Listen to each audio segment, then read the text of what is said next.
I think we just need to start where you grew up. I'm on YouTube. I see you on YouTube all the time. I see you always have your picture on YouTube. I think, we just have to his start interviews back at and the stuff. beginning. Yeah, let's do it. Back in the beginning. Well, I grew up in Brooklyn, Greenpoint section, and my dad was the underboss of the Colombo family back in the 60s. So I grew up in that environment. And he was a very highly publicized. You know, for some reason, I found out later on, with all the guys around, they seemed to just pick my dad as kind of the main guy, the media guy, the guy the government was after all the time. Huh. So I grew up in an environment where we had law enforcement around us all the time. I grew up actually hating the police. I hated them because my dad was my hero, and they were kind of like the enemy, always looking to indict him, arrest him, always around our house. And, their tactics back then were very different than they are today. Today, everything is very covert. You got a lot of informants, a lot of, high-tech surveillance equipment. Overtly break the law. Oh, yeah. Back then, yeah. Back then, they had 7 or 8 different agencies following my dad, and they'd have a car parked around my house 24/7.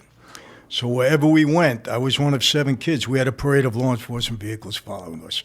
And I got into many scuffles with them, had many, many incidents. And so I grew up hating them. And my dad, he was indicted 3 times in the state for murder, for grand larceny, and some other thing. He beat all of those cases.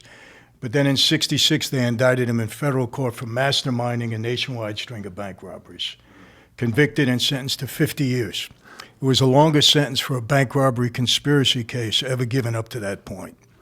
Loses all his appeals in 1970, and they shipped him off to Leavenworth Penitentiary to do his time. So I was, my dad wanted me out of this life. He didn't want me to get involved. I was actually a pre-med student at Hofstra University in Long Island. But When he went in, I was devastated. I mean, 50 years. He was 50 when he went in. Figure, it's a death sentence. Yeah. So, Joe Colombo was very close to me at that time. He kind of took me under his wing. I started meeting a lot of my dad's friends. And I just lost interest in school. And I went to see my dad. Mike, I'll never forget. I said, Dad, bank robbery? I mean, what is this all about? And he looked at me and he said, son, I was framed. I'm innocent. I'm not a bank robber. And I believed him.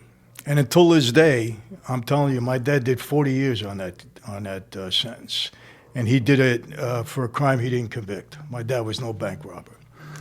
And so I said, I got to help you out. They got to get you for something. They had to get you for something. When they're on you, they're on you. Yeah, he beat him so many times, I had to do something, So, at that point, we were in the penitentiary in Leavenworth, and he said, look, if you're going to be on the street, I want you on the street the right way.